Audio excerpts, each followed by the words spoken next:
สวัสดีครับเป็นต่อจิรพัฒน์นะครับอายุ26ปียังเป็นต่ออยู่ครับ20ยังจอยอายุน้อยจอยจริงเปล่าโอเคครับต่อสวัสดีครับสวัสดีครับยังเป็นต่ออยู่ใช่ไหมล่ะจะมีชื่อของใครที่เหมาะกับการเปิดรายการขนาดนี้คือคิดมาแล้วโอเคคิดมานานหรือยัง คิดมาตั้งแต่ปีที่แล้วครับใช่เพราะว่าติดตามรายการนี้มาตั้งแต่เทปแรกๆอยากมาเสมอมีเทปของใครบ้าง นี่ดูเทปพี่เนมาเคยดูต้าหัวอัปโหลดด้วยโอเคเพราะว่าใช่ไหมล่ะเทปนั้นก็คือมีข้อความจากต่อด้วยใช่โอเคครับทุกคนก็ก่อนอื่นยินดีต้อนรับต่อเข้าสู่รายการ20ยังจอยเนาะขอบคุณนะคะในที่สุดได้คุยกันในที่สุดเราก็ได้เจอกันอีกครั้งหนึ่งนะครับพี่วอมต้องบอกว่านี่เป็นแขกรับเชิญที่เรารู้จักมาประมาณ14ปีว้าวครึ่งชีวิตของเราเกินครึ่งชีวิตเลยอ่ะ ก็คือรู้จักตั้งแต่วม.2 ต่อม.1 ใช่ก็คือทุกคนครับเราอยู่โรงเรียนเดียวกัน That's right เราก็มีเส้นทางที่ในโรงเรียนเนาะคล้ายๆกันแต่ว่าพอถึงจุดนึงต่อก็ไปตรงนู้นแล้วที่เดิมไม่จริงหรอกพี่วอมก็ไปไกลแล้วไม่ก็อยู่ตรงนี้แหละวันนี้เราเหมือนมาอัปเดตชีวิตเลยอ่ะเพราะเราไม่ได้เจอกันนานคือเราเจอกันแวบๆใช่คือเหมือนเรารู้จักกันมาช่วงนึงที่อยู่ในโรงเรียนแล้วก็พอเริ่มเข้ามหาลัยก็ต่างคนต่างไปมีชีวิตแล้วก็คิดว่าน่าจะเติบโตมาสักพักนึงแล้ววันนี้มาอัปเดตชีวิตได้งั้นเราเริ่มนี้เลยแล้วช่วงนี้เป็นไงบ้างครับช่วงนี้ก็เรื่อยๆครับผมเพิ่งปรับตัวใหม่กับรู้สึกว่ามีอัปเกรดตัวเองขึ้นอีก1ขั้นละกันเพราะว่าในช่วงปีที่ผ่านมาเพิ่งไปมีประสบการณ์ใหม่ที่ต่างประเทศแล้วก็แบบว่าไปได้นามสกุลใหม่มาอะไรเงี้ยแล้วก็มันก็ต้องเริ่มปรับตัวกันใหม่ซึ่งหมายถึงว่าไปแบบว่ามีแฟนเหรอแต่ไม่ใช่ ไปไกลแล้วเราก็คือไปเหมือนไปเขาเรียกว่าไปแข่งรายการ Survival ที่เกาหลีครับผมใช่แล้วก็ไปเดบิวต์มาแล้วก็เหมือนช่วงนี้มันก็ต้องปรับตัวในการทำงานใหม่แหละจากที่เราเคยเป็นทีป๊อปอยู่ในประเทศไทยมาก่อนอะไรเงี้ยใช่แล้วก็ต้องไปดูว่าการทำงานที่เกาหลีเป็นยังไงตอนนี้เป็นค่ายที่จีนด้วยการทำงานที่จีนเป็นยังไงอะไรเงี้ยมันก็ปรับตัวเยอะพอสมควรคือเรียกว่าเส้นทางชีวิตต่อเนี่ยจะมีความไปข้ามหลายประเทศเหมือนกันเนาะใช่แอดเวนเจอร์มากคือเหมือนเดี๋ยวนะคือตอนนี้ปัจจุบันคือค่ายของต่ออยู่ที่จีนใช่ครับแต่ว่าวงที่เดบิวต์คือของเกาหลีคือเป็นรายการที่แข่งที่ประเทศเกาหลีเราเดบิวต์ที่เกาหลีแต่ว่าค่ายที่ดูแลเป็นค่ายที่จีนใช่แต่ต่อเป็นคนไทยแต่ว่าพูดได้ทั้งจีนทั้งเกาหลีก็ช่วงนี้เกาหลียังแบบพอถูๆไทยๆแบบว่าคำง่ายๆอะไรเงี้ยฮะใช่แต่ว่าจีนเราก็เรียนมาสักพักนึงแล้วก็ได้พอได้อยู่ก็เดี๋ยวคงได้คุยวันนี้คงได้คุยหลายเรื่องดีใจที่ได้อัปเดตเพราะว่าถ้าไม่ได้เขาเรียกว่าอะไรถ้าไม่ได้ชวนมารายการนี้อาจจะไม่ได้คุยกันใช่ยิ่งถามอย่างนี้ก่อนต่อก็คือตอนนี้ต่ออายุ26เนาะใช่ครับชีวิตตอนนี้มันต่างจากตอนที่แบบวันแรกที่ต่อก้าวเท้าเข้าอายุ20ยังไงบ้างเปลี่ยนเยอะมากพี่มอเพราะว่าช่วงก้าวเข้า20เนี่ยตอนนั้นน่าจะยังอยู่ที่จีนใช่เป็นช่วงแบบว่าเข้ามหาลัยแรกๆแล้วก็อยู่ห่างจากชีวิตวงการบันเทิงไปเลยเรียกว่าคนละสายคือที่ไปเรียนที่จีนคือไม่ได้เรียนเกี่ยวอะไรกับการเป็นศิลปินเลยเนาะใช่ not at all เลยคือเรียนเกี่ยวกับการสอนภาษาจีนเพื่อชาวต่างชาติโอเคก็คือเหมือนเพื่อจะเป็นครูใช่เรียนเพื่อเป็นครูสอนภาษาจีนแล้วก็คือส่วนตัวแค่ชอบในการร้องเพลงการเต้นเฉยๆแล้วก็แค่เราก็ใช้ชีวิตของเราไปแต่ละวันแล้วก็รู้สึกว่าตอนนั้นอะเรามองภาพว่าโอเคงั้นเราชอบชีวิตที่มันมั่นคงงั้นเราเรียนแล้วก็กลับมาเป็นครูแล้วกันอะไรเงี้ยความฝันที่เราเคยคิดไว้ตอนเด็กๆมันก็เก็บไว้ข้างหลังก่อนแล้วกันแล้วก็ไม่ได้หมายถึงว่าจริงๆตอนเด็กเคยฝันอยากเป็นนักร้องอยากเป็นศิลปินประมาณนึงมีความฝันอยู่ประมาณนึงใช่แต่ว่าด้วยความขี้อายอ่ะเราก็ไม่ค่อยได้กล้าบอกใครเท่าไหร่หรอกว่าเราอยากเป็นนักร้องนักแสดงอะไรอย่างเงี้ยใช่แล้วก็ฝันอยู่แค่ช่วงนึงแบบว่า14-15 ปีแล้วก็นานอยู่นะ ไม่เรา14-15 ปีคือเป็นช่วงอายุไง เราใช่เราอาจจะเพิ่งมาเริ่มรู้จักแค่ช่วงแบบว่าช่วง11 12อะไรอย่างเงี้ยแล้วก็แบบว่าโอเคเดี๋ยวถ้าแบบ15 ปีแล้วเดี๋ยวเราจะไปประกวดรายการเพื่อไปเป็นนักร้องอะไรอย่างเงี้ยใช่แค่ช่วงนั้นแต่ว่าพอเราเดินยิ่งรู้สึกว่าเดินห่างจากความฝันที่จะเป็นนักร้องออกไปเรื่อยๆอ่ะแล้วก็กลับมามองภาพความเป็นจริงแล้วกันว่าอ๋อโอเคคณะที่เราจะไปเรียนวิชาที่เราถนัดเกี่ยวกับภาษาจีนเนี่ยโอเคมันจะสร้างอาชีพที่มั่นคงได้ยังไงบ้างอะไรเงี้ยแล้วก็กลับมามองภาพตรงนี้มากกว่าเราก็เลยมุ่งไปเรียนที่จีนเลยในตอนนั้นใช่ก็คือเหมือนตอนแสดงว่าตอนม.6 มันมีความต้องเลือกระหว่างความคือเหมือนความฝันมันค่อยๆหายไปนิดนึงโอ้ยช่วงม.6 อ่ะเป็นช่วงทางเลือกนะพี่วอมไม่จริงๆอ่ะเข้าใจว่าเหมือนต่อว่าติดนิเทศจุฬาด้วยใช่ไหมเราเกือบจะได้เรียนด้วยกันแล้วเนี่ยแล้วตอนนั้นทำไมมันถึงเลือกจากแบบนิเทศจุฬากับเหมือนด้านครูที่จีนเนาะทำไมเราถึงเลือกแบบไปเรียนจีนตอนนั้นเพราะว่าตอนนั้นอ่ะในหัวคือตอบตัวเองได้เลยว่าชอบภาษาจีนถ้าไม่ได้เรียนต่อภาษาจีนอ่ะเราจะเสียดายตรงนี้เพราะว่าเรารู้สึกว่ามันเป็นสิ่งที่ชอบแล้วก็น่าจะเป็นเรื่องแบบลำดับต้นๆในชีวิตที่เราคิดว่าโอเคเราถนัดและเราน่าจะทำได้ดีใช่ถ้าเราเลือกนิเทศจุฬาในตอนนั้นอ่ะเรารู้สึกว่ามันใหม่สำหรับเรามากๆแล้วก็เราไม่รู้ว่าถ้าเข้าไปเรียนแล้วเรายังได้ใช้ภาษาจีนอยู่ไหมหรืออะไรเงี้ยใช่เพราะฉะนั้นเราก็เลยโอเคเลือกที่จะไปต่อในด้านที่เราคิดว่าเราน่าจะทำมันได้ดีครับผมในตอนนั้นถ้าถามว่าทำไมถึงชอบภาษาจีนจะตอบว่าอะไรต่อเรารู้สึกว่ามันเก๋เก๋ยังไงก็คือตอนนั้นอ่ะมันมีอยู่2เหตุผลด้วยกันเหตุผลแรกคือเราเรียนจนถึงม.3 แล้วเราตอบตัวเองได้เลยว่าเราไม่ชอบคณิตศาสตร์คณิตศาสตร์อาจจะเป็นไม่ใช่สิ่งที่เราจะไปด้วยกันได้กับชีวิตนี้โอเคเพราะฉะนั้นเราตอบตัวเองได้1ข้ออันนี้กับอีกข้อนึงคือที่กำลังจะเล่าเมื่อกี้ว่าเราอยู่ในช่วงม.2 แล้วเรามีรุ่นพี่1คนที่เขาไปเรียนแลกเปลี่ยนที่จีนมาแล้วก็กลับมาแล้วเราอ่ะคือให้พี่เขาช่วยติวภาษาจีนให้อะไรเงี้ยแล้วมีอยู่วันนึงเราไปซื้อไก่ทอดแบรนด์1นี่พยายามเดาเรื่องจบไงวะเนี่ยไปซื้อไก่ทอดโอเคไปซื้อไก่ทอดแบรนด์1แล้วเรากำลังเข้าคิวอยู่แล้วข้างหน้าเป็นคนจีนข้างหน้าเราเป็นลูกค้าชาวจีนแล้วเขากำลังคุยกับพนักงานที่เคาน์เตอร์แล้วก็คุยกันยังไงไม่รู้ว่าจะเอายังไงจะไปยังไงคือไม่รู้ว่าจะได้กินไหมวันนี้หรือว่าจะได้กินตรงสิ่งที่เราต้องการไหมอะไรอย่างเงี้ยแล้วพี่ที่เขาเพิ่งกลับมาจากประเทศจีนเนี่ยอยู่ข้างๆเราแล้วเขาเดินเข้าไปแล้วก็แบบว่ามีอะไรให้ช่วยไหมเพราะเขาฟังออกใช่แล้วเราโมเมนต์ตรงนั้นอ่ะคือเรารู้สึกว่าภาษาจีนมันเท่มากโหเขาทลายกำแพงภาษาที่แบบว่าลูกค้ากลุ่มนี้กับพนักงานคือแบบยืนจ่อกันอยู่สักพักนึงแล้วอะไรเงี้ยเขาเป็นคนไปทำลายกำแพงอันนี้แล้วเรารู้สึกว่าการพูดภาษาจีนได้อ่ะคือโคตรเท่แต่สุดท้ายคือลูกค้าไม่ได้กินวะนะได้กินใช่แล้วเราก็เลยแบบว่าโอเคบวกกับเหตุผลที่โอเคเราไม่ชอบคณิตศาสตร์แล้วเราว่าถ้าเรารู้สึกมองเห็นถึงเสน่ห์ของภาษาจีนอันนี้แล้วอ่ะงั้นเราก็ไปให้สุดเลยไหมแล้วเราจะไปทนเรียนวิทย์คณิตแล้วไปเรียนภาษาจีนแค่เป็นวิชาเลือกหรืออะไรอย่างงี้ทำไมในเมื่อเรารู้แล้วว่าเราต้องการอะไรใช่ขอถามนิดนึงว่าโอเคหมายถึงต่อจะชัดเจนกับตัวเองเนาะแต่ว่าในยุคนึงหรืออาจจะในยุคนี้ด้วยหรือว่าในโรงเรียนเราด้วยเนี่ยบางทีก็อาจจะมีครูในโรงเรียนเนาะหรืออาจจะผู้ปกครองด้วยเขาก็อาจจะเรียนสายวิทย์ไว้ก่อนไหมมันทางเลือกเยอะกว่ามันอาจจะมั่นคงกว่านะถูกได้ยินจนแบบว่าชินหูเลยอ่ะตอนนั้นอ่ะแล้วต่อคิดยังไงตอนนั้นก็ส่งผลนะสังคมมันหล่อหลอมเราจริงๆมันมีการส่งผลกับเราอยู่ประมาณหนึ่งเลยใช่แต่แค่ที่บ้านเราไม่ได้เป็นแบบนั้นเหตุผลหลักๆคือตอนที่เราไปบอกกับที่บ้านบอกกับคุณแม่ว่าโอเคช่วงม.3 ที่เราจะต้องเลือกทางที่เราจะต้องไปแล้วเนี่ยแล้วเราบอกว่าเราไม่ชอบคณิตศาสตร์แล้วอยากจะไปเรียนอังกฤษจีนที่บ้านไม่มีใครตั้งคำถามเลยไม่มี question กับเรื่องนี้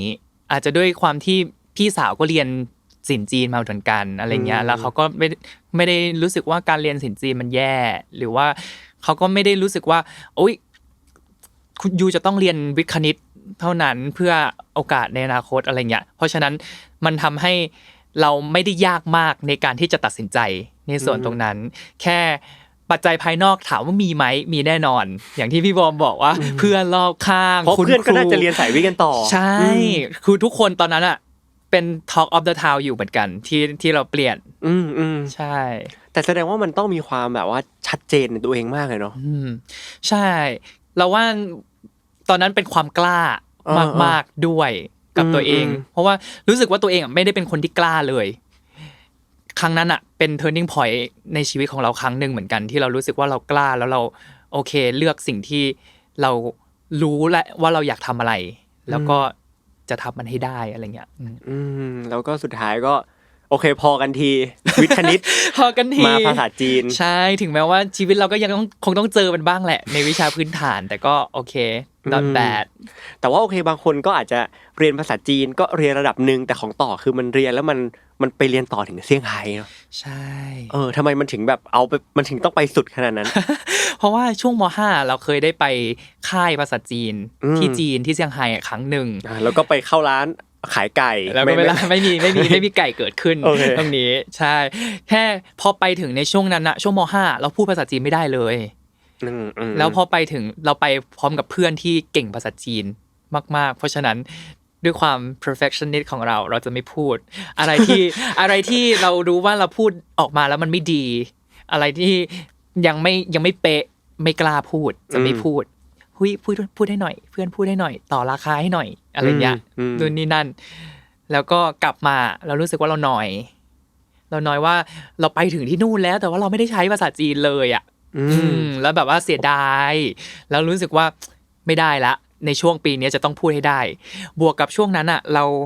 เรียนพิเศษภาษาจีนอยู่กับครูที่สอนพิเศษเราแล้วครูบอกว่าถ้าอยู่อยากเรียนภาษาจีนแนะนำว่าก็ตั้งใจเรียนตอนนี้แล้วไปเรียนที่จีนให้ได้การเรียนภาษาแบบว่าให้ง่ายที่สุดให้ดีที่สุดคือเราจะต้องล้อมตัวเองด้วยภาษาให้มันเป็นแบบว่า language environment ตรงนั้นใช่เพราะฉะนั้นถ้าคุณอยากเรียนภาษาจีนคุณก็ไปเรียนที่จีนเลยถ้ามีโอกาสเพราะฉะนั้นเราก็โอเคงั้นเราตั้งใจเลยตั้งแต่กลับมาช่วงม.5 หลังจากนั้นม.5 ม.6 ปั๊บขึ้นไปห้องพักครูพูดภาษาจีนพูดผิดพูดถูกก็พูดไปอะไรเงี้ยแต่แสดงว่าฟังถึงตรงนี้ดูเป็นคนที่ถ้ารู้ว่าอยากทำอะไรก็จะไปให้สุดเหมือนกันเนาะคือใช่ถ้าคนอาจจะชอบเป็นอย่างนั้นคือเราไม่ได้มองตัวเองว่าเราเป็นคนสุดขนาดนั้นเรารู้สึกว่าเราเป็นคนที่ energy น้อยแต่ว่าแบบพอน้อยเหรอเนี่ย20ยังจอยไงเราแบบว่าไปดูเทปมาโอ้ยทุกคนแบบว่าซีเรียสมากดีทอล์กมากวันนี้เรามาจอยเตรียมตัวมาจอยใช่คือเรารู้สึกว่าเอ้ยเราแค่มองภาพที่เราทำอยู่ตอนนี้มองภาพตรงหน้าของเราอะไรเงี้ยแล้วก็ทำเท่าที่เราจะทำได้ในฟิลนี้แต่ว่าคือถ้าเรามองย้อนกลับไปเหมือนที่พี่วอมบอกว่ามันก็ดูเป็นคนแบบนี้จริงๆที่แบบว่าก็พยายามแหละแบบสู้แหละเพื่อสิ่งที่เราตั้งใจสิ่งที่เราคิดว่าโอเคเราตัดสินใจแล้วอะไรเงี้ย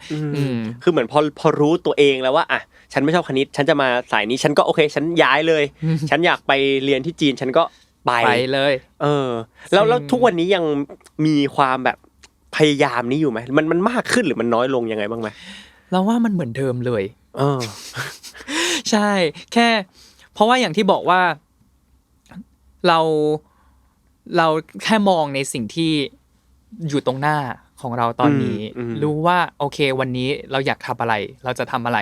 แต่ถามว่ามากน้อยลงไหมเราว่าชัดเจนขึ้นอาจจะมีความมากขึ้นตรงที่มันชัดเจนมากขึ้นพอเรายิ่งโตขึ้นเราเห็นโลกการทำงานมากขึ้นแล้วเราตอบตัวเองได้ง่ายขึ้นว่าเราอยากทำอะไรเราอยากได้อะไรแล้วถ้าถามวันนี้ในวัย26ต่ออยากทำอะไรอยากได้อะไรครับอยากได้เงิน มันชัดเจนจริงๆถ้าถามตอนนี้เลยนะวินาทีตอนนี้ใช่ทุกอย่างตอนนี้แบบว่าดำเนินชีวิตด้วยเงิน ถ้าเรามาเมื่อปีที่แล้วนะตอนที่เราบอกพี่วอมว่าอยากมาคำตอบเราอาจจะไม่ใช่แบบนี้ถ้าสมมติปีที่แล้วน่าจะตอบว่าอะไรปีที่แล้วเราอาจจะตอบว่าอาจจะอยากได้คนรักเราแบบว่าไปไหนก็มีแต่คนแบบว่าเอ็นดูหรืออะไรอย่างเงี้ยมีแฟนคลับมากขึ้นได้มีชื่อเสียงมีงานมากขึ้นหรืออะไรเงี้ยแล้วว่าตอนนั้นเราอาจจะเป็นความเรียกว่าอะไรอะนำมาทำกว่านี้ในปีนี้แบบ1 ปีมันเปลี่ยนมาเป็นรูปธรรมที่ชัดเจนมากแล้วถ้าสมมติถามปีนี้คือไม่อยากได้แบบคนรักเราไม่อยากมีชื่อเสียงที่มากขึ้นแล้วเหรอฮะเราว่ามีชีวิตเรามีหลากหลายกิเลส มีความต้องการมากมายอยู่แล้วใช่แค่ความชัดเจนมันพุ่งมาอย่างแรกที่เหลือคือไม่ได้ไม่มีแค่ตามมาเพราะฉะนั้นถามว่าเรายังอยู่ตรงนี้โอเคเรามีความสุขเราแฮปปี้เรายังอยากมีแฟนคลับทุกๆคนที่คอยซัพพอร์ตเรายังอยากมีชื่อเสียงมีความสำเร็จที่เกิดขึ้นกับตัวเองมีคนรักมีคนเมตตามีคนเอ็นดูใดๆยังคงมีอยู่ใช่แค่แบบเป้าหมายที่โฟกัสอาจจะแบบว่ามีหนึ่งสิ่งที่มันเด้งขึ้นมาแรงเลยเด้งขึ้นมาแรงเลย ซึ่งแต่ว่าก็เข้าใจนะเพราะว่ามันปฏิเสธไม่ได้ว่าแบบเงินมันเป็นสิ่งที่นำไปสู่แบบปัจจัยหลายอย่างในชีวิตเนาะใช่เพราะว่าเราแอบทำแบบสอบถามมาใช่ไหมวันนี้แล้วมันมีข้อหนึ่งเว้ยที่เรานั่งคิดอยู่นานมากก็คือข้อ30 ปีอะไรในวัย30ไม่อยากกังวลเรื่องอะไรเนาะใช่ในวัย30ไม่อยากกังวลเรื่องอะไรนี่แหละแล้วคือนั่งคิดอยู่นานมากเว้ยเพราะว่าคำตอบแรกที่มันป๊อปอัพออกมาก็คือเงินนี่แหละแต่ว่าเราพยายามคิดแล้วว่ามันมีอย่างอื่นไหมที่ เดี๋ยวมันจะดูแบบว่าเป็นอย่างนี้เกินไปแต่ว่าเรารู้อยู่แล้วแหละว่าคือเงินมันทุกอย่างมันเบสออนด้วยเงินอะในตอนนี้ในส่วนเรียกว่าสิ่งส่วนใหญ่เลยใช่ในส่วนใหญ่ในชีวิตของเราตอนนี้นะในมุมมองของเราความเชื่อส่วนบุคคลกรุณาใช้วิจารณญาณก่อนการรับชมนะคะทุกคนคือใช่เพราะว่าเราแค่แบบว่าโอเคในวัย30ของเราตอนนั้นอะคือเราอยากมีอะไรเราอยากมีบ้านอยากมีรถไหมแล้วบ้านกับรถเกิดจากอะไรเกิดจากเงินเราอยากมีสุขภาพที่ดีไหมแล้วถ้าเราเจ็บป่วยเราก็ต้องไปโรงพยาบาลก็ใช้เงินอยู่ดีเราอยากมีประกันชีวิตเราจะเอาอะไรจ่ายประกันชีวิตเราก็ต้องใช้เงินอยู่ดีอะไรเงี้ยแล้วแบบทุกอย่างมันแบบย้อนกลับมาที่สิ่งนี้แหละเราว่าคือหมายความว่าต่อเองหรือว่าทุกคนอาจจะไม่ได้อยากให้มันเป็นแบบนี้นะใช่แต่ว่ามันเป็นแบบนี้อ่ะทุกเราก็พยายามแล้วแหละคิดว่าทุกคนก็พยายามแล้วแหละที่จะแบบว่าหาความสุขอย่างอื่นให้กับชีวิตของตัวเองแต่ว่าสุดท้ายแล้วเราปฏิเสธไม่ได้จริงๆว่ามันเบสออนกับสิ่งนี้จริงๆเพราะฉะนั้นโลกทุนนิยมน่ากลัวพี่วอมแต่เราก็อยู่ในโลกนี้เพราะฉะนั้นคือถ้ามีงานอะไรก็คือต่อยินดีรับเต็มที่ว่ามาพูดคุยกันก่อนได้โอเคเนาะแต่ว่าต้องบอกว่าจริงๆอ่ะไอในวัย30ไม่อยากกังวลเรื่องอะไรเนี่ยเขาว่าเงินก็เป็นเราว่าประมาณ 80% ของคนในรายการต่อว่าเงินไม่ว่าเขาจะเป็นใครก็ตามอ่ะมันก็ยังเป็นสิ่งที่แบบทุกคนหลายคนก็คือเฮ้ยเขาดูน่าจะแบบร่ำรวยประมาณนึงแล้วแต่เขาก็ยังไม่อยากกังวลเรื่องเงินอยู่ดีใช่ซึ่งจริงก็อาจจะโยงกับไปตอนต้นที่ตอบบอกว่าก็อยากใช้ชีวิตเพื่อความมั่นคงใช่ซึ่งในยุคนึงต่อจะรู้สึกว่าการเป็นศิลปินกับความมั่นคงมันอาจจะไม่ไปด้วยกันถ้าถามตอนนี้มันเริ่มไปด้วยกันได้ยังอ่ะมันยิ่งรู้สึกว่าห่างกว่าเดิมอ๋อเหรอในช่วงนี้นะวินาทีตอนนี้ที่เกิดขึ้นเพราะว่ามันอาจจะอยู่ในช่วงที่ชีวิตเรามันค่อนข้างโรลเลอร์โคสเตอร์อยู่เราขึ้นมาเร็วมากถ้าถามส่วนตัวของต่อนะต่อรู้สึกว่าชีวิตเราในวงการบันเทิงอ่ะเราขึ้นมาเร็วมากในช่วง last one ตอนนั้นแล้วก็เป็นที่รู้จักเรามีงานเข้ามาเยอะกับสิ่งนี้แล้วก็รู้สึกว่าโอเคโหการทำงานตอนนั้นอะสามารถทำให้ชีวิตเรามั่นคงได้แน่นอนในตอนนั้นใช่แต่ว่าทุกอย่างมันไม่จีรังอนิจจังคือมันก็มีที่แบบว่าช่วงเวลาที่เราไหลลงมาแล้วก็มีช่วงเวลาที่เราไหลขึ้นไปแล้วมีช่วงเวลาที่เราไหลลงมาอะไรเงี้ยและในช่วงเนี้ยมันอาจจะอยู่แบบ อยู่ทรงๆอยู่ในระดับที่ไม่ได้หวือหวามากแล้วก็ถามว่าสามารถใช้ชีวิตอยู่ได้ไหมคือได้อยู่แค่อาจจะไม่ได้รู้สึกมั่นคงในอุดมคติของเราเพราะฉะนั้นถ้าถามเราในวัยตอนเนี้ยเราว่าสามารถทำอาชีพนี้ได้ศิลปินนักแสดงได้ในตอนนี้แต่ว่าควรจะมีอย่างอื่นเพื่อรองรับชีวิตเป็นกระบะทรายในวันที่เรารู้สึกว่าโอเคสิ่งนี้มันเริ่มไม่มั่นคงแล้วซึ่งวันนี้ต่อมีกระบะทรายนั้นไหมเรากำลังเริ่มทำเริ่มสร้างกระบะทรายนี้อยู่ใช่แล้วก็หลายๆคนที่ติดตามเราจะรู้สึกว่าจะเริ่มเห็นเราในมุมมองอื่นๆมากกว่าการเป็นศิลปินนักร้องนักแสดงอย่างเดียวละเราเริ่มที่จะมีโอกาสก็ไปทำงานเบื้องหลังบ้างทำงานเกี่ยวกับทางภาษาที่เราเรียนมาด้วยอะไรเงี้ยถ้ามีโอกาสไปเป็นล่ามมีโอกาสตอนนี้เริ่มทำหลักสูตรจะกลับมาเป็นคุณครูเป็นติวเตอร์หรืออะไรเงี้ยใช่แค่แต่ว่าแบบเราก็ยังทำไปในแบบว่าไม่ได้อยู่ในสถานการณ์ที่กดดันตัวเองก็คือไม่ใช่ว่าต้องรีบต้องนู่นใช่แค่ปูพื้นฐานให้กับตัวเองแล้วกันในอนาคตถ้าสมมติว่าในวันหนึ่งที่ถ้ามันเกิดเหตุการณ์นั้นเกิดขึ้นจริงๆที่เรารู้สึกว่ามันไม่มั่นคงอีกแล้วกับสิ่งนี้จะได้มีอะไรที่มันสามารถรองรับเราได้แสดงว่าตอนนี้ไอ้กระบะทรายที่สร้างก็คือเกี่ยวกับด้านภาษาแล้วเนาะก็คือล่ามเป็นครูเป็นใช่เพราะว่าเราเรียนสิ่งนี้มาแหละที่บอกว่าค่อนข้างถนัดถ้าถามสิ่งที่ถนัดในชีวิตก็คงจะเป็นลำดับต้นๆแหละทางภาษาใช่ถ้าให้ลองเปรียบเทียบระหว่างการเป็นแบบติวเตอร์เป็นครูภาษาจีนกับการเป็นศิลปินมันพอจะมีอะไรที่แบบเป็นจุดเชื่อมโยงกันได้บ้างไหมจุดเชื่อมโยงเลยเหรอเราว่าน่าจะเป็นการสื่อสารทุกอย่างมันแบบมันมีพื้นฐานของการสื่อสารอยู่ไม่ว่าจะเป็นศิลปินที่โอเคถ้าเราเป็นนักร้องอยู่บนเวที on stage เราไม่ได้ร้องเพลงอย่างเดียวอยู่แล้วอย่างน้อยเราก็ต้องสื่อสารสิ่งที่เราอยากจะพูดสิ่งที่เราอยากจะคิดเพื่อให้อีกฝ่ายนึงเก็ทในสิ่งที่เราต้องการสื่อออกไปการเป็นคุณครูก็เหมือนกันแค่อยู่ในโพสิชันที่ว่าโอเคเราจะสื่อสารยังไงให้สิ่งที่มันอยู่ในหัวเราเนี่ยให้อีกฝั่งหนึ่งเก็ทได้ใช่แค่มันอยู่ใน process ของตัวกลางที่มันไม่เหมือนกันแหละคิดว่าการเป็นศิลปินอาจจะไม่จำเป็นจะต้องใช้ภาษาจีนมากขนาดนั้นแต่ว่าเราก็ใช้อยู่ เพราะว่าเราก็ทำงานที่ต่างประเทศด้วยอะไรอย่างนี้แล้วก็ยังมีโอกาสได้ใช้ภาษาจีนอยู่บ้างแค่บางครั้งอาจจะเป็นเรื่องของการสื่อสารผ่านอวัจนภาษาท่าทางการเต้นหรือว่าการสื่ออารมณ์อะไรเงี้ยแต่ว่าการเป็นคุณครูอาจจะต้องเป็นคำพูดออกมาสื่อสารยังไงให้นักเรียนเข้าใจในหลักของภาษานั้นๆหรือว่าความหมายของคำศัพท์นั้นๆเลยแต่แสดงว่าณวันนี้ก็จริงๆก็ดูจะอยากทำทั้งสองอย่างเนาะใช่แล้วรู้สึกตื่นเต้นนะแล้วในวันนี้แค่เรารู้สึกว่าเราตื่นเต้นในการที่จะทำนู่นนี่นั่นทำเรามีงานที่เป็นศิลปิน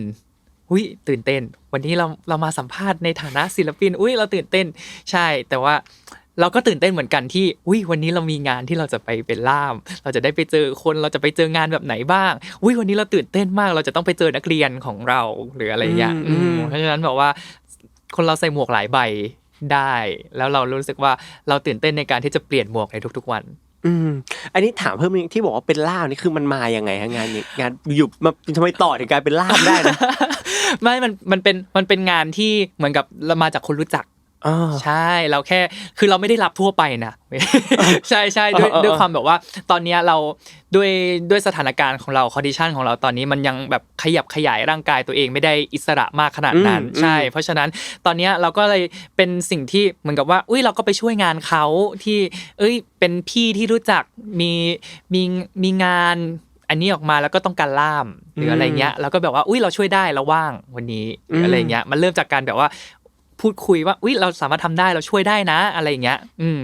จนวันนี้มันก็แบบเริ่มมีงานอะไรอย่างเงี้ยมากขึ้นแล้วก็เราก็ยังเอนจอยอยู่นะกับการที่ทำสิ่งนี้ดูเป็นคนสนุกกับการทำงานเนาะ สนุกมาก I love my job พูดทุกวันเลย คือพูดเพราะรู้สึกจริงๆหรือพูดเพราะแบบ manifest ตัวเอง ไม่สนุกจริงๆใช่คือในแบบสอบถามต่อก็เขียนนะว่าสิ่งที่เพิ่งค้นพบในวัย20คือโลกของการทำงาน yes ถ้าให้แบบนิยามโลกของการทำงานสักคำหนึ่งมันคือคำว่าอะไรดิไอ้โลกของการทำงานเนี่ยน่ากลัว น่ากลัวยังไงที่เราเขียนว่าโลกของการทำงานเนี่ยเรารู้สึกว่ามันคือ real society อ่ะมันคือเหมือนโลกแห่งความจริงโลกแห่งความจริงที่แบบว่าคือไม่ใช่แบบว่าทำงานเฉยๆอ่ะคือพูดว่าโอเคมาทำงานมันก็คือทำงานแต่ว่าเราเห็นมากกว่านั้นแล้วกันที่แบบว่ารายละเอียดของสิ่งที่ทำรู้ว่าโอเคโลกของการทำงานมันจะต้องเป็นแบบนี้คอนเนคชั่นสำคัญมากหรืออะไรเงี้ยที่แบบว่ามันสอนเราจากการทำงานตอนเรียนไม่เคยรู้เลยคือเราจะคอนเนคชั่นไปทำไมเราเรียนคอนเนคชั่นกับครูที่ปรึกษาคนเดียวได้ไหมหรืออะไรเงี้ยใช่แต่ว่าพอโตขึ้นมาแล้วอยู่ในการทำงานและเริ่มใช้ชีวิตของการทำงานจริงๆแล้วแบบว่าโอเคคอนเนคชั่นสำคัญหรืออะไรเงี้ยแล้วมันก็ยิ่งแบบว่าเห็นไปมากกว่านั้นว่าโอ้ยเราจะต้องทำงานกับคน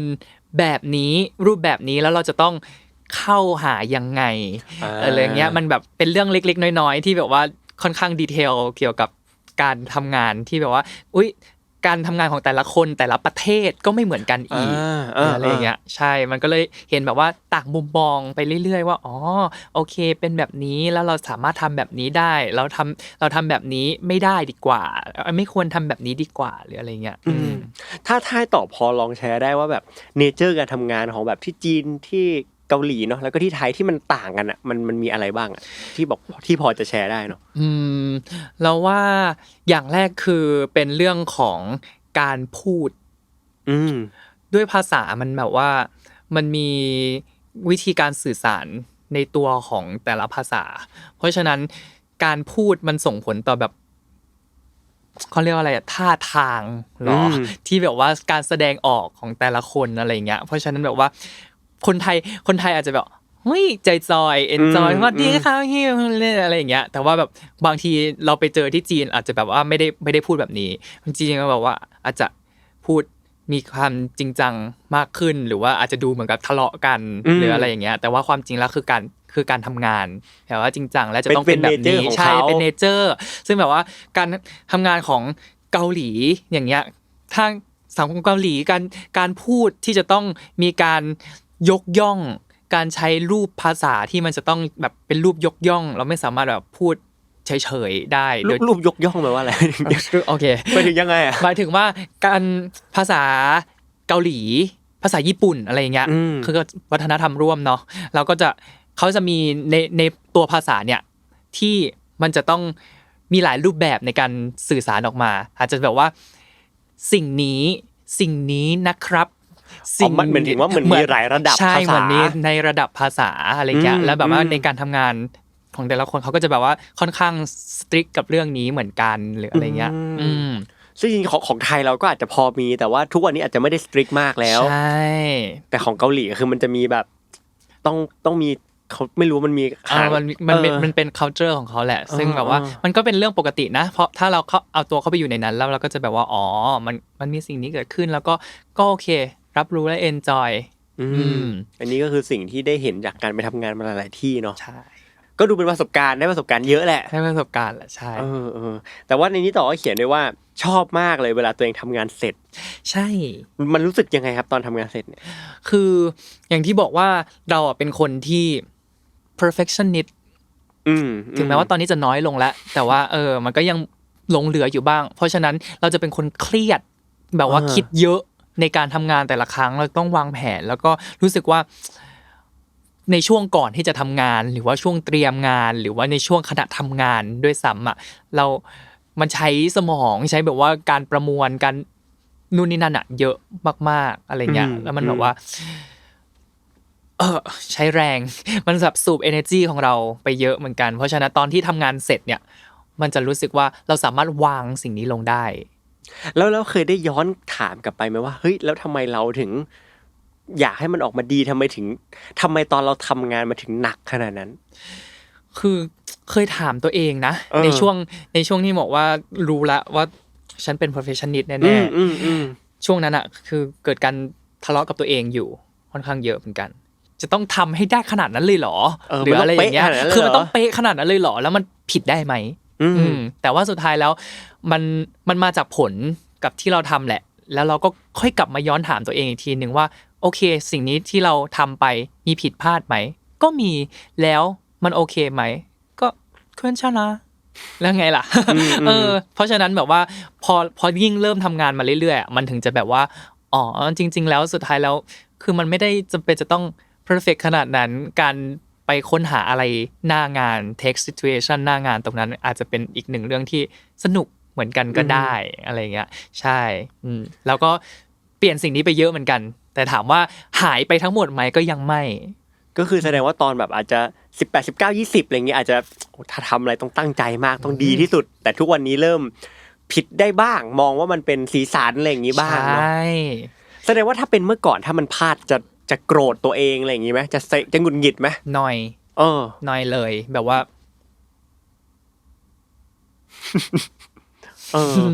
แล้วถ้าเป็นวันนี้ล่ะถ้าแบบพลาดเล็กๆน้อยๆอย่างเงี้ยน้อยอยู่ดีเราเล่นไม่เราก็ปล่อยได้ใช่เพราะว่าช่วงนี้ถ้าทำงานแล้วแบบเป็นพลาดเล็กน้อยเราก็จะแบบว่าโอเคถ้ามันไม่ได้ส่งผลกับคนอื่นกับงานของเราขนาดนั้นหรืออะไรเงี้ยมันก็โอเคยังพอไปได้แต่ว่าถ้าอันไหนที่มันแบบว่าเห็นชัดๆแล้วส่งผลแล้วนะสิ่งนี้โอเคเรียนรู้และต้องแก้นะแต่ว่า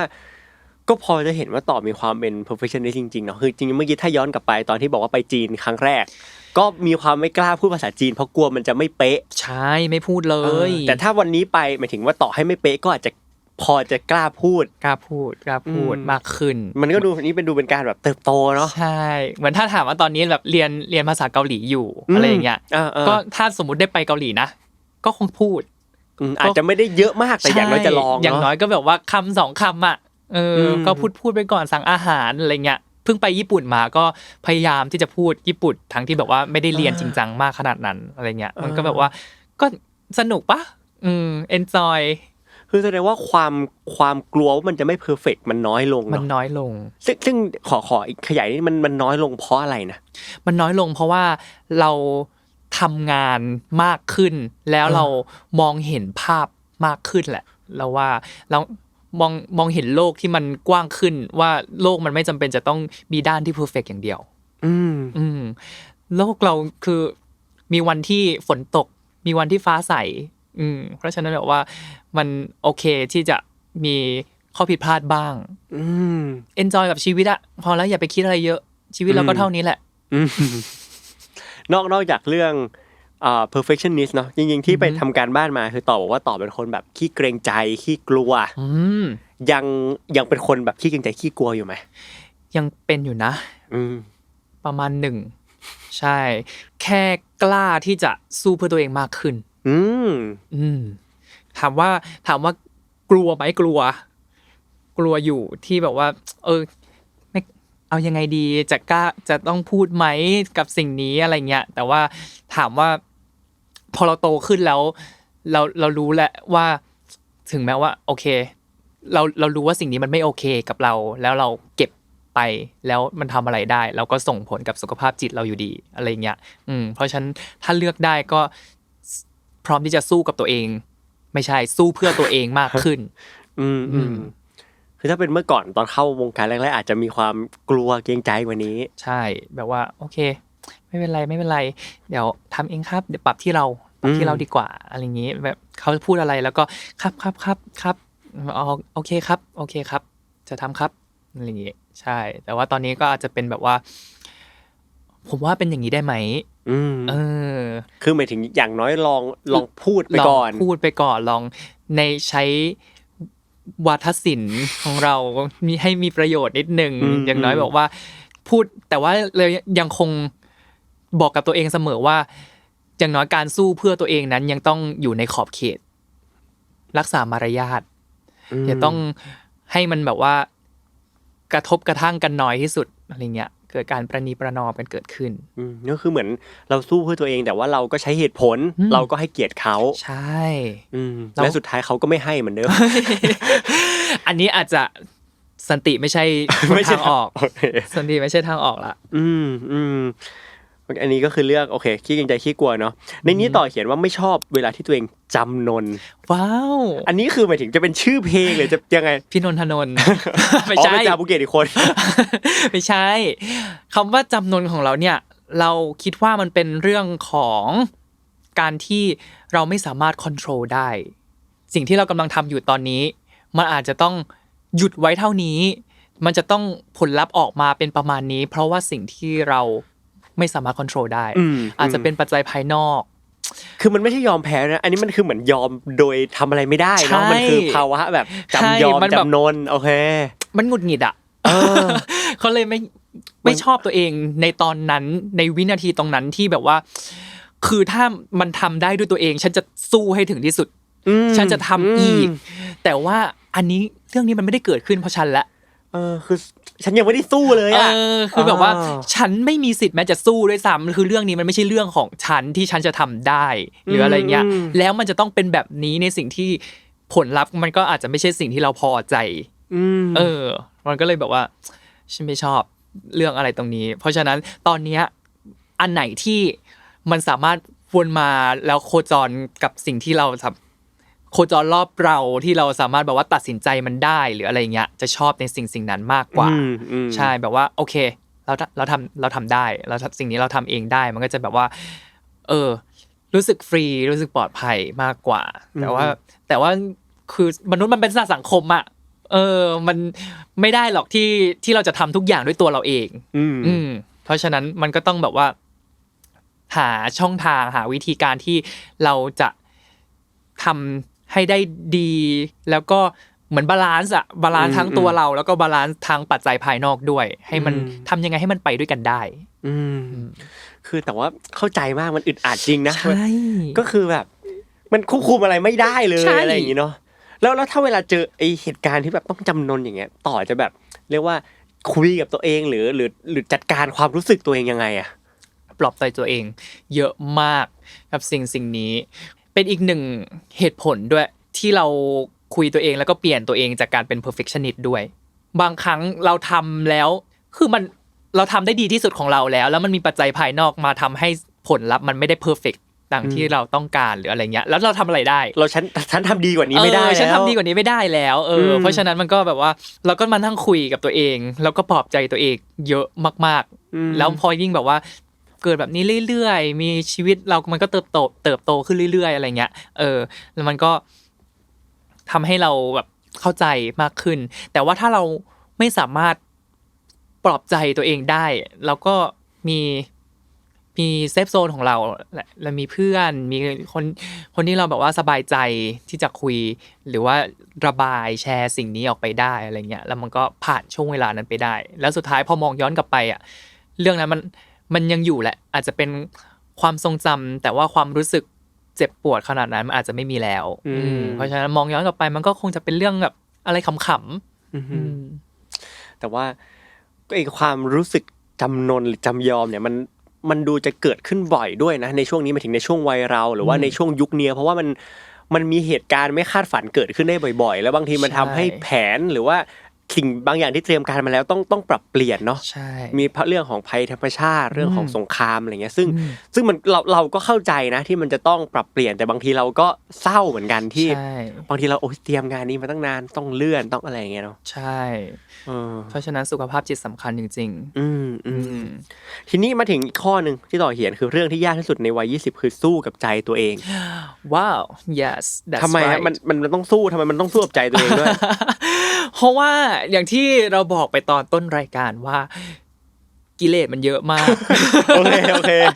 และสิ่งที่เรากังวลคือเงินสมมุตินะอันนี้คือยกตัวอย่างแบบว่าง่ายๆชัดเจนเห็นได้ชัดที่สุดถ้าเรามีเงินจำกัดอยู่5 บาทแล้วเราเห็นภาพไงให้เห็นภาพเรามีอยู่5 บาทตอนนี้แล้วเราจะไปกินขนม20 บาทอะแต่อยากกินมากทำยังไง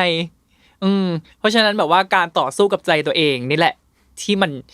ยากเราแค่บอกว่าโอเคเราก็กินไม่ได้อะแต่ว่าอยากกินอะหิวอะทำไงอะแล้วทำไงอะก็ต้อง สู้กับใจตัวเองแล้วก็สุดท้ายแล้วทำอะไรได้ไหมทำอะไรได้มากกว่านี้ไหมมีวิธีการแก้ไขไหม1 2 3 4ถ้าไม่มีวิธีการแก้ไขก็จำนนคือจำนนคือไม่กินหรือว่าก็กินก็ไม่กินเวลาถ้าแบบว่ามองภาพที่โตขึ้นสมมุติว่าโอเคเราอยากไปต่างประเทศอยากไปเที่ยวต่างประเทศมากแต่วันนี้เรามีงานอ่ะหรือว่าแบบว่าเรามีธุระติดธุระทำอะไรที่เราไม่สามารถไปได้อ่ะแต่ว่าเพื่อนไปกันหมดแล้วอะไรเงี้ยความรู้สึกตรงนั้นอ่ะคือมันแบบว่าปะทุอยู่ในใจเนี่ยหรอปะเพราะฉะนั้นแล้วเราทำอะไรได้บ้างมันก็ต้องสู้กับใจตัวเองคือถ้าถามว่าในวัย26เรื่องที่ต้องสู้กับใจตัวเองเยอะที่สุดคือเรื่องอะไร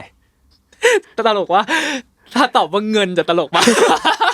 ก็หมายถึงแล้วก็คือเรื่องนี้เหรอหมายถึงว่าอยากใช้เงินแต่ว่าเฮ้ยรู้สึกว่าไม่ควรใช้อย่างนี้เหรอ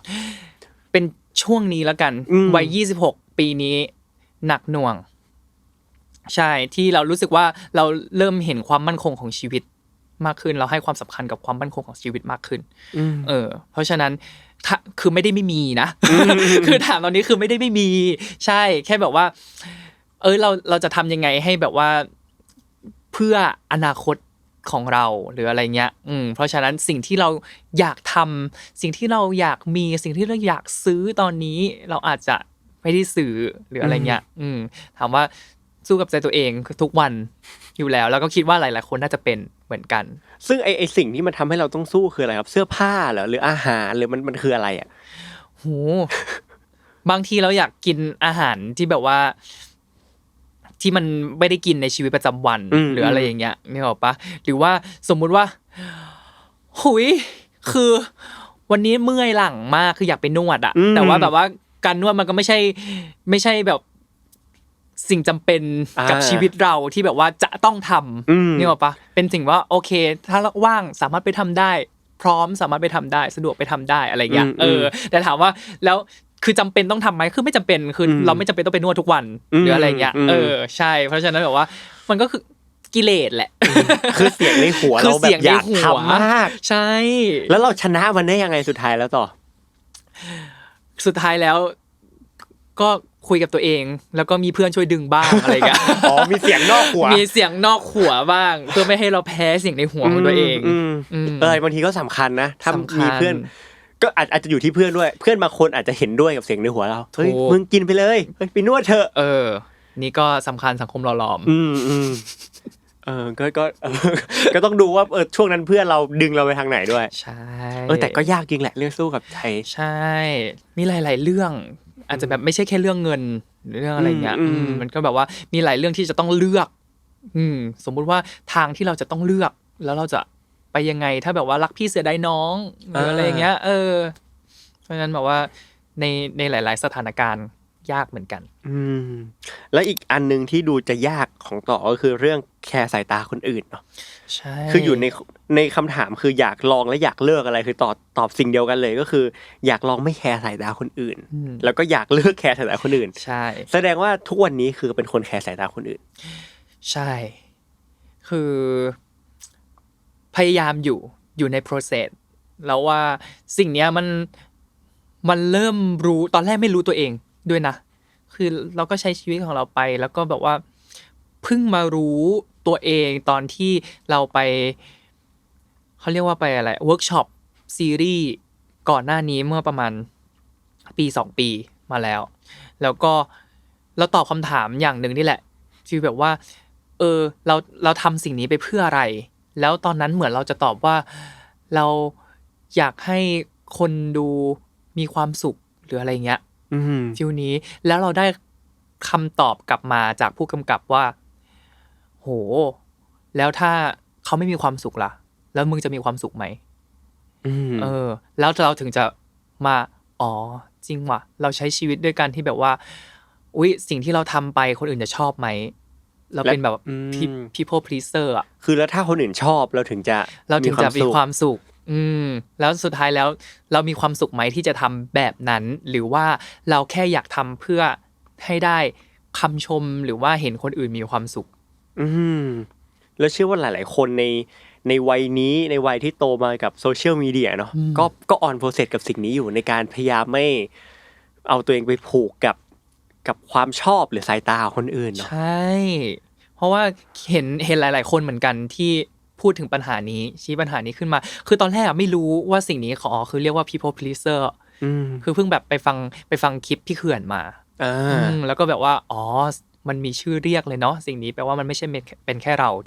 ที่เป็นสิ่งนี้หรืออะไรเงี้ยเพราะฉะนั้นแบบว่าก็ถ้าสามารถจัดการมันได้ก็จะเป็นเรื่องดีในชีวิตซึ่งต่อก็พยายามจัดการอยู่ครับโอเคครับอีกเรื่องนึงต่อก็คือต่อบอกว่าต่อเคยให้สัมภาษณ์นะว่าแบบเป็นคนกลัวความสูญเสียเนาะต่อเคยพูดประโยคว่าไม่เคยมีเนี่ยยังดีกว่ามีแล้วต้องเสียไปว้าวแล้วก็เลยอยากชวนคุยถึงประโยคนี้ว่าแล้วทุกวันคลิปนี้อาจจะสักแบบปี2ปีก่อนอะไรเงี้ยอยากรู้ว่าพอเวลาผ่านมายังคิดเหมือนเดิมไหมยังรู้สึกเหมือนเดิมไหมทุกวันนี้ยังพูดอยู่เลยพูดอยู่จริงๆก่อนที่จะมาที่นี่ยังพูดยังคิดถึงเรื่องนี้อยู่เลยด้วยซ้ำว่าแบบว่าถ้าแบบว่าถามตัวเองแบบวันนี้ถ้าสมมุติว่ามันมีเรื่องนี้เกิดขึ้นหรืออะไรเงี้ยแล้วอยู่ๆมันก็มีประโยคนี้ป๊อปอัพขึ้นมาในหัวเหมือนกันว่าเรายังคงคิดแบบนี้อยู่ก็คือแบบเจ็บกว่าการไม่มีคือการเคยมีใช่เพราะฉะนั้นแบบตอนนี้มันก็ยังคิดอยู่นะเราแค่แบบว่าการที่เราเคยมีสิ่งนี้อยู่แล้ววันนึงมันหายไปอ่ะเจ็บอยู่แล้วแหละปฏิเสธไม่ได้เหมือนมีแฟนแล้วเลิกกับแฟนอย่างเงี้ยความสัมพันธ์ที่เราแบบอยู่กันมาตลอดทุกวันหรืออะไรเงี้ยแล้ววันนี้มันไม่มีแล้วแล้วทำไงอะไรเงี้ยมันก็คงจะเคว้งคว้างแหละแค่เราจะต้องอยู่กับมันให้ได้แต่ว่าบางคน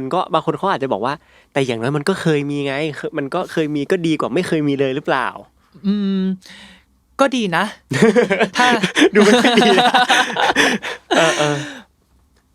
แต่โอเคคำนี้มันก็อาจจะเป็นคำปลอบใจตัวเองแหละเนาะจริงๆใช่แล้วแค่รู้สึกว่าแล้วแต่คนแหละความชอบเป็นปัจเจกของบุคคลแล้วถ้าสิ่งนั้นมันไม่ดีมันมีแล้วมันไม่ดีคุณจะคิดว่าอย่างน้อยมันดีไหมถูกปะก็ถูกเพราะฉะนั้นมันอยู่ขึ้นด้วยปัจจัยอะไรหลายๆอย่างสำคัญที่สุดของสิ่งนี้คือให้ความสำคัญกับสิ่งที่มีตอนนี้แล้วที่เหลือ takes time เราว่าเวลาสำคัญมากเคยแบบว่าเคยมีเพื่อนคนหนึ่งบอกกับเราตอนที่เราอกหักตอนแบบเป็นนักเรียนอ่ะนานมากละมัธยมอะไรเงี้ยแล้วก็ตอนนั้นอ่ะเศร้ามากแบบว่าตามสไตล์อ่ะคนอกหักอ่ะแล้วเพื่อนเราบอกว่าตอนเนี้ยความทรงจำมันยังมีความรู้สึกอยู่แค่แบบว่ายอมรับมันแล้วก็ใช้ชีวิตของเราต่อไปแล้วพอเวลาผ่านไปความทรงจำอ่ะยังคงเหลืออยู่แค่ความรู้สึกอาจจะน้อยลงแล้วเพราะฉะนั้นแบบว่าโอเคสิ่งนี้มันแบบว่าโคตรใช่อ่ะคือมันไม่ได้หายไปไหนหรอกแบบความทรงจำอันนี้สิ่งที่เราเคยมีอยู่ตอนเนี้ยคือมันไม่ได้หายไปไหนหรอกมันก็ยังอยู่กับเรานี่แหละแค่ตอนนี้เรารู้สึกกับมันมากน้อยแค่ไหนเพราะฉะนั้นแบบว่าถ้าเราจะจัดการกับมันยังไงเราแค่เบี่ยงเบนความสนใจหรือว่าทำอะไรก็ได้ที่เราสามารถใช้ชีวิตต่อไปได้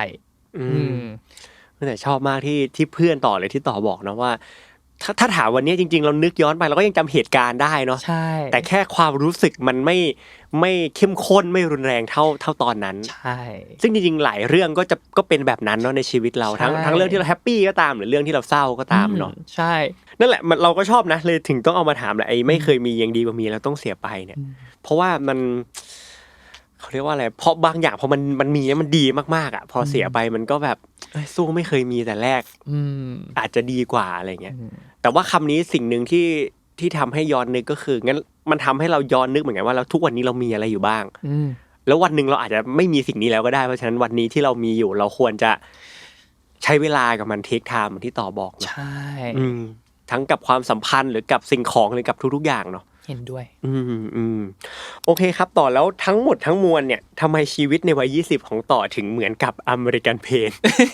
เขินที่จะถามเหมือนกันนะนั่นไงคือ โปรดเจ็บไว้เป็นหลักฐานไง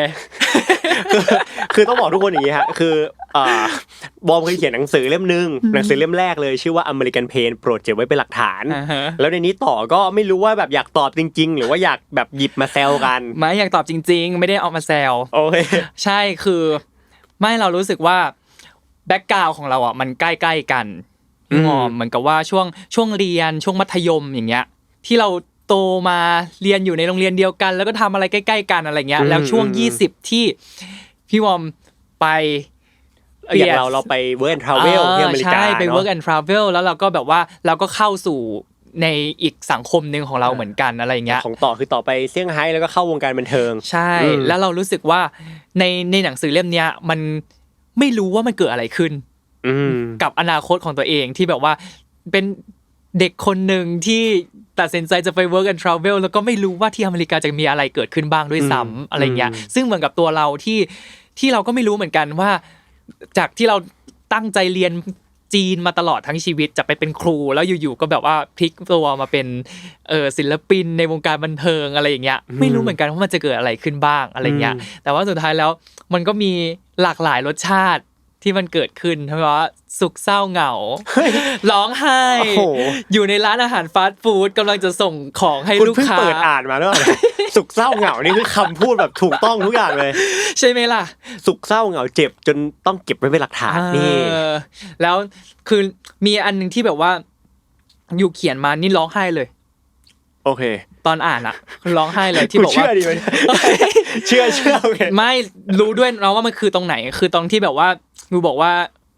รู้สึกว่าการแบบมาที่นี่คือมันขาดทุน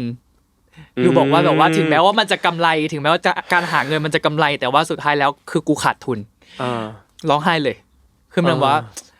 ไม่รู้ล่ะเรารู้สึกว่าสิ่งที่มันเกิดขึ้นในชีวิตของเราในวัย20อ่ะมันคล้ายกันเหมือนกันที่แบบว่า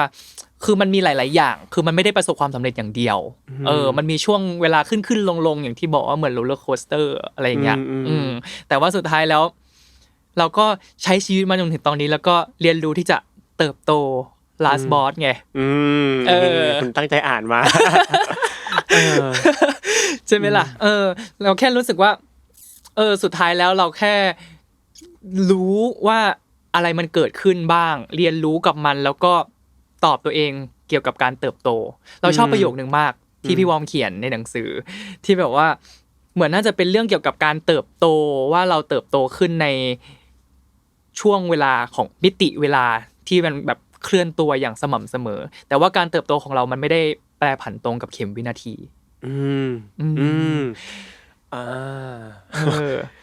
คือจำไม่ได้แล้วคือเราจำสิ่งนี้ได้นะแต่จำไม่ได้เลยว่ามันอยู่ตรงไหนมันอยู่แถวหลังๆนี่แหละคือมันเหมือนเขียนเป็นประมาณว่าแบบว่าเวลาเนี่ยมันเขาเรียกว่าอะไรมันก็จะทุกวินาทีมันดำเนินเท่าเดิมเนาะ1วิผ่านไปอะไรเงี้ยแต่บางทีการเติบโตของเรามันอาจจะไม่ได้สัมพันธ์กับเข็มวินาทีอ่ะคือหมายถึงว่า3ปีในสมมติ3ปีตอนมัธยมเราอาจจะโตขึ้นเท่านี้แต่ว่าแค่3วันในช่วงผู้ใหญ่เราอาจจะโตขึ้นเยอะมากๆก็ได้อะไรเงี้ยใช่แล้วก็ของเราคือเหมือนตอนไปเวิร์คแค่3เดือนนั้นอ่ะมันโตขึ้นเยอะมากใช่แล้วอันนี้คือรู้สึกเหมือนกันเราก็เลยแบบว่าหยิบสิ่งนี้ขึ้นมาตอบด้วยแหละเพราะว่าอย่างนี้บอกว่าเราเข้ามาตรงนี้ปั๊บแล้วก็คือเราไม่ได้จะเติบโตในทุกๆวันนี้ฉัน productive ฉันจะมาเรียนรู้ว่าฉันจะมาทำสิ่งใหม่ที่ฉันไม่เคยทำแล้วฉันจะมาเรียนรู้ว่าโอเคฉันจะทำยังไงกับวงการนี้หรืออะไรเงี้ยคือไม่ได้เป็นอย่างนี้ในทุกๆวันบางวันแล้วก็พักผ่อนอยู่ที่บ้านเติมพลังให้กับตัวเองอะไรเงี้ยแต่ว่าอีกวันนึงเราอาจจะได้ทำงานที่เราไม่เคยทำมาก่อนท้าทาย challenge กับชีวิตใหม่หรืออะไรอย่างเงี้ยเหมือนตอนที่ต่อไปแข่งรายการ Survival ที่เกาหลีอ่ะเคยพูดสิ่งนี้เหมือนกันเพราะว่ารู้สึกว่าการทำงานมาก่อนหน้านี้ของเราอ่ะคือเหมือนกลับไปเกิดใหม่แล้วก็เติบโตขึ้นมา25ปีในช่วงเวลาแบบ 2-3 เดือนในรายการอ่ะนั่นแบบว่ามันเก็ตพอยต์ตรงนี้เหมือนกันที่แบบว่าโอเคมันสุดท้ายแล้วมันก็คือการเติบโตแหละไม่ว่าเราจะใช้เวลาแบบมากน้อยแค่ไหนหรืออะไรเงี้ยหรือเรื่องขาดทุนเองที่ต่อบอกว่าต่ออ่านแล้วร้องไห้ใช่ไม่รู้ร้องจริงหรือเปล่านะครับทุกคนแต่ก็คือเราร้องไห้เรื่องนั้นจริงๆเพราะว่าคือเหมือนหลายคนที่ไปเวิร์คเขาจะบอกไปเก็บตังค์ได้กำไรเยอะมากอะไรเงี้ยแต่ว่าของเรามันมีปัญหาบางอย่างที่ทำให้อาจจะวินาทีนั้นมันรู้แล้วมันขาดทุนแน่นอนอะไรเงี้ยแล้วมันผิดหวังในตัวเองอ่ะก็อาจจะ ต่ออาจจะแบบพอเก็ตเพราะว่าก็เป็น perfectionist ประมาณนึงเนาะคือเหมือนเราไปแล้วเราก็คาดหวังเราก็ไม่อยากทำให้ที่บ้านเราผิดหวังที่แบบไปแล้วเราแบบขาดทุนอะไรอย่างเงี้ยมันรู้สึกว่าแบบชีวิตฉันช่างเฟลเหลือเกินอะไรอย่างเงี้ยแต่ว่าก็เราก็ผ่านมาได้ด้วยคนรอบข้างไงที่ตอบพูดแต่ว่าเราว่าคือเป็นเรื่องปกติมากๆที่เราจะยอมรับในสิ่งที่มันเกิดขึ้นตรงนั้นได้เพราะว่าสุดท้ายแล้วประโยคข้างหลังๆของหนังสือพี่วอมคือพี่วอมบอกว่าถ้าย้อนกลับไปได้แล้วตัดสินใจว่าจะมาเวิร์กอีกครั้งนึงไหมพี่วอมก็บอกว่าจะมาอยู่ดีไม่ว่าจะกี่ครั้งก็จะไปอยู่ดีใช่ไม่ว่าจะกี่ครั้งก็จะไปอยู่ดีเพราะฉะนั้นเราแค่รู้สึกว่าคือมันปกติมากๆที่เราจะรู้สึกว่าโอเคการมาครั้งนี้มันอาจจะไม่ได้กำไรมันอาจจะขาดทุนหรือว่ามันจะอะไรก็ตามการเลือกครั้งนี้ของเรามันอาจจะไม่ได้ดีที่สุดสำหรับเราแต่ว่าในตอนนั้นอะเราเลือกสิ่งที่ดีที่สุดให้กับเราในตอนนั้นแล้วเราก็โอเคเรียนรู้แล้วก็เติบโตแล้วก็ตอนที่เรารู้สึกแย่อยู่เพราะมันมีทั้งความรู้สึกและความทรงจำใช่ไหมแต่พอผ่านมันแล้วจะเหลือแค่ความทรงจำใช่ที่ต่อบอกเนาะซึ่งแต่ว่าด้วยความที่เราโตมาคล้ายๆกันวันนี้เราก็เลยมีข้อความจากคนที่ช่วยให้เราโตมาอ่านให้ต่อฟังบุคคลท่านหนึ่งฮะเขาเขียนมาว่าเป็นต่อเนี่ยเป็นเด็กที่น่ารักเป็นเด็กที่เก่งมากๆตั้งแต่สมัยเรียนอยากบอกว่าพี่ภูมิใจในตัวเป็นต่อมากๆถึงไม่ได้ตามดูทุกกิจกรรมแต่เชื่อเสมอว่าเป็นต่อเป็นคนที่เต็มที่และมุ่งมั่นกับทุกกิจกรรมที่ได้ทำอยากจะให้เป็นต่อดูแลตัวเองพักผ่อนเยอะๆพี่จะคอยเป็นกำลังใจให้ในทุกเส้นทางที่เป็นต่อเลือกเสมอรู้เลยว่าใครรู้เลยพี่เอคือถ้าผิดก็จะตลกดีแต่ว่ามันไม่ผิดหรอกครับใช่ก็คือนั่นแหละก็คือจริงๆกับพี่เอก็คือเหมือนเป็นพี่เรียกว่าเป็นอะไรเป็นทีมเป็นเจ้าหน้าที่ที่ฝ่ายประชาสัมพันธ์ของโรงเรียนก็คือเป็นคนเลี้ยงดูปูเสือพวกเราตั้งแต่เด็กๆตั้งแต่ยังหัวเกรียนใช่เป็นผู้ให้โอกาสหลายๆอย่างในการทำงานขอบคุณนะคะพี่เอขอบคุณคือตั้งแต่เข้ามาในวงการเนี้ยคือยังเห็นพี่เอในการแบบซัพพอร์ตตลอดเวลาแบบว่าแชร์งานบ้างอะไรอย่างเงี้ยแบบว่ายังคงแท็กแล้วก็แบบพูดคุยกันอยู่ว่าแบบขอบคุณมากๆครับพี่เอซึ่งจริงๆวอมเองก็ขอบคุณด้วยเหมือนกันเนาะแล้วพี่เอคือไม่ได้ก็คือดูแลน้องๆหลายๆคนเนาะแล้วก็รวมถึงอาจารย์ประชาสัมพันธ์คุณครูในโรงเรียนต่างๆด้วยแล้วก็จริงๆเหมือนคุณครูก็ฝากมาถามต่อว่าแล้วโอเคทุกวันนี้ต่อก็เป็นศิลปินก็ที่ประสบความสำเร็จประมาณนึงคนนึงเลยอะไรเงี้ยอยากรู้ว่าไอ้ประสบการณ์ในรั้วโรงเรียนตอนนั้นทั้งการทำประชาสัมพันธ์ก็ดีหรือว่าทำสภานักเรียนก็ดีเนี่ยมันส่งผลกับชีวิตตอนนี้ไหมแม้ว่ามันจะผ่านมานานแล้วเนี่ยส่งผลแน่นอนไม่มากก็น้อยอาจจะน้อยไม่เรารู้สึกว่าการทำงานในตอนที่เราเรียนอย่างเงี้ยมันปูพื้นฐานแหละในการแบบว่าในการทำงานอย่างที่บอกว่าตอนนี้เราไม่ว่าเราจะทำงานในพาร์ทไหนของตัวเราเองทั้งเป็นศิลปินหรือว่าจะเป็นคุณครูสอนอย่างที่บอกว่าเรามีจุดเชื่อมคือการสื่อสารเราทำงานประชาสัมพันธ์แน่นอนว่าต้องสื่อสารอยู่แล้วเอาร้องเพลงชาติอ่านประกาศหน้าเสาธงหรืออะไรอย่างเงี้ยใช่เพราะฉะนั้นแบบมันปูพื้นฐานมาอยู่แล้วว่าอ๋อโอเคถ้าแบบว่าเราอยู่ตรงนี้เราสามารถทำตรงนี้ได้แล้วมันเหมือนกับมันเป็นเรื่องราวเล็กๆน้อยๆแหละเราว่าที่แบบว่าที่มันค่อยๆก่อให้เรามาเป็นเราในวันนี้เหมือนกับว่าเราอาจจะไม่รู้ตัวได้ซ้ำที่โอเคในบริบทแบบนี้เราควรที่จะต้องใช้เสียงแบบนี้เราควรมันเหมือนฝึกมาแล้วเราเป็นจนเป็นธรรมชาติใช่โดยที่เราไม่รู้ตัวได้ซ้ำแบบว่าถ้าเรามองย้อนกลับไปเราถึงจะอ๋อเราเคยทำแบบนี้ตอนที่เราอยู่ประชาสัมพันธ์เราเคยพูดด้วยน้ำเสียงแบบนี้จังหวะแบบนี้แล้วเรา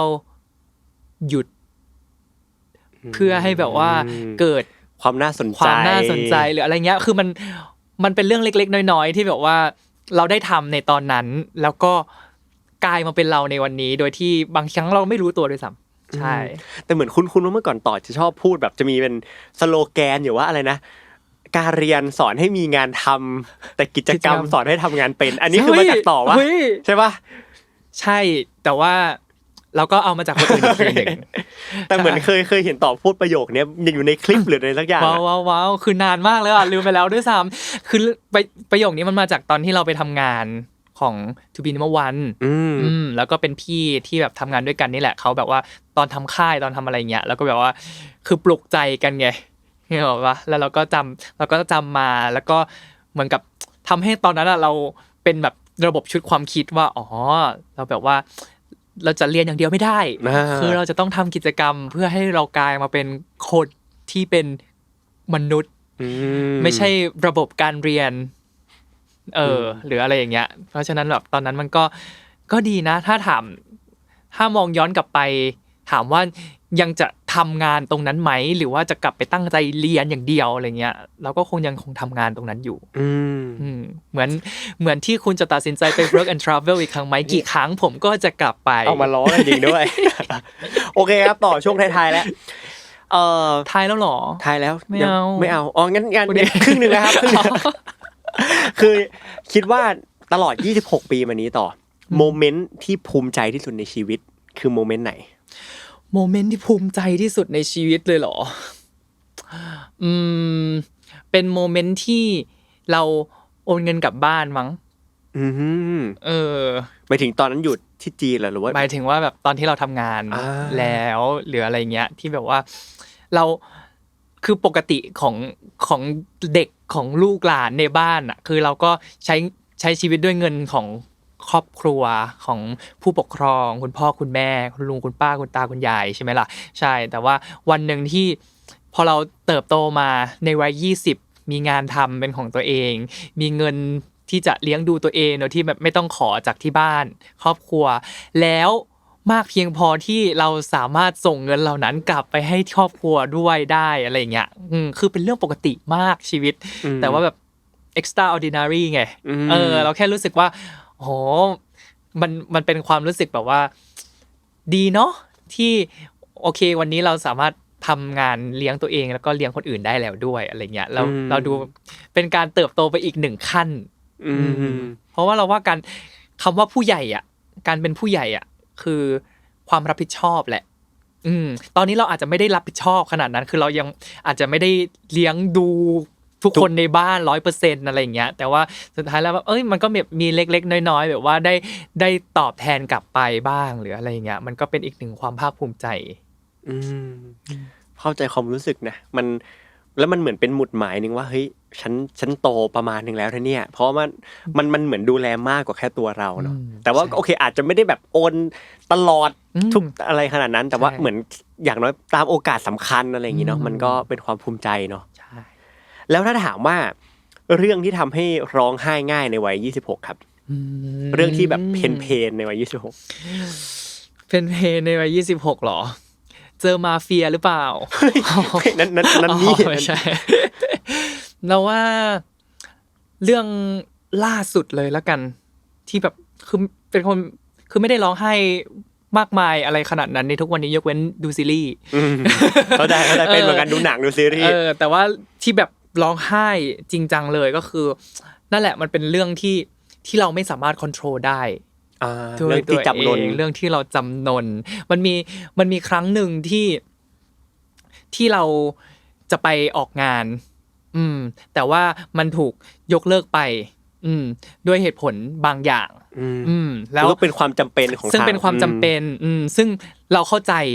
แล้วคิดว่าทุกคนก็เข้าใจเหมือนกันแต่ว่าเราแค่คือสิ่งนั้นอ่ะมันเป็นสิ่งที่เราแบบว่าตั้งตารอแหละแล้วคือไม่รู้จะทำยังไงมันทำอะไรไม่ได้นอกจากแบบจะต้องก็ต้องปล่อยให้มันเป็นไปคือต้องปล่อยให้มันเป็นอย่างนั้นอ่ะแล้วเราทำอะไรได้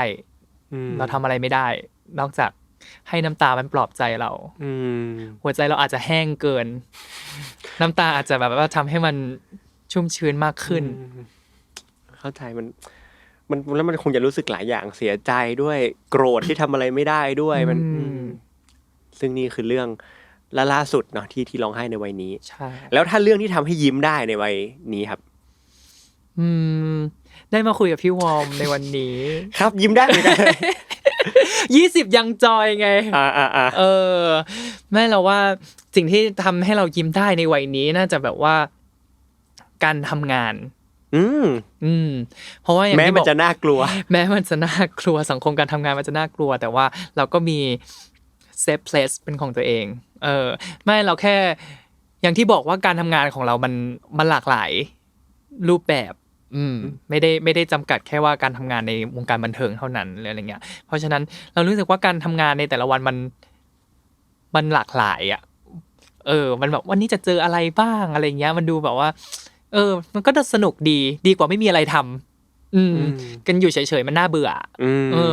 บางคนก็อาจจะชอบนะเราก็ชอบเหมือนกันบางทีที่ได้พักแต่ว่าถ้าอยู่เฉยๆตลอดเลยหรืออะไรเงี้ยมันแบบเราก็ดีอ่ะแต่ว่าไม่ยิ้มการทำงานก็อาจจะดีบ้างไม่ดีบ้างแต่ก็ยิ้มโอเคครับดีใจมากต่อที่ได้มาคุยกันดีใจเช่นเดียวกันคือมันนานเนาะ14-15 ปีเนาะแล้วก็คือต้องบอกว่าตั้งแต่เห็นต่อตอนเด็กๆเราก็รู้สึกว่าเฮ้ยคนนี้เป็นคนที่มีความสามารถหมายถึงว่าคือเขามีพรสวรรค์อะไรซ่อนอยู่แล้วก็จริงๆตั้งแต่สมัยเรียนต่อก็เวลามีงานในโรงเรียนต่อก็ร้องเพลงอยู่บ้างอยู่แล้วใช่ก็มีแฟนคลับมีคนเห็นความสามารถอยู่แล้วอะไรเงี้ยวันนี้ก็เขาเรียกว่าอะไรรู้สึกยินดีรู้สึกภูมิใจเนาะที่เห็นรุ่นน้องคนนึงของเราเขาแบบมาได้ไกลขนาดนี้เนาะแล้วก็สิ่งที่ดีใจกว่านั้นคือต่อก็ยังเป็นต่อเหมือนที่ต่อแนะนำตอนต้นรายการหมายถึงว่าโอเคเราไม่รู้ว่าต่อแบบมีอะไรที่เปลี่ยนไปบ้างยังไงบ้างอะไรเงี้ยแต่ถ้าสิ่งที่สัมผัสได้จากการคุยกันวันนี้เรารู้สึกว่าต่อก็ยังเป็นรุ่นน้องที่น่ารักคนนั้นก็เลยดีใจมากๆเลยเนาะที่ได้คุยกันยังเป็นต่ออยู่แล้วก็ขอให้เป็นต่อขอให้เป็นกระต่ายขอให้เป็นแพะที่น่ารักแล้วก็ประสบความสำเร็จแบบนี้ต่อไปขอให้ได้เป็นศิลปินที่มีชีวิตที่มั่นคงนะครับสาธุและสิ่งสุดท้ายครับต่อเดี๋ยวให้ต่อมองกล้องแล้วก็พูดถึงตัวเองในวัย36ก็คืออีก10ปีข้างหน้าในวัย30ตอนนั้นอาจจะมีบางวันที่เครียดเรื่องเงินบ้างเนาะแล้วไม่รู้วันนั้นมีบัตรเครดิตหรือยังก็ไม่รู้ก็อยากให้กำลังใจตัวเองในวัยนั้นหน่อยครับเป็นการปิดรายการก็สวัสดีนะครับคุณเป็นต่อในวัย30กว่าก็ไม่รู้ว่าตอนนี้เป็นยังไงบ้างกำลังทำอะไรอยู่แต่ว่าแค่อยากจะบอกว่าเก่งมากๆแล้วใช่เรารู้แหละว่าแกทำในสิ่งที่ดีที่สุดสำหรับตัวเองแล้วในทุกๆวินาทีเพราะฉะนั้นตอนนี้ไม่รู้ว่ามันจะดีตามในสิ่งที่แกต้องการแล้วหรือยังแต่ว่าอยากจะบอกแค่ว่าเก่งที่สุดแล้วก็ใช้ชีวิตต่อไปถึงแม้ว่าตอนนี้มันอาจจะยังไม่เท่ากับในอุดมคติของแกแต่ว่าการมีชีวิตต่อไปยังคงสร้างโอกาสให้แกได้มีชีวิตตามสิ่งที่แกคิดได้เสมออยู่แล้วเพราะฉะนั้น live your life นะจ๊ะ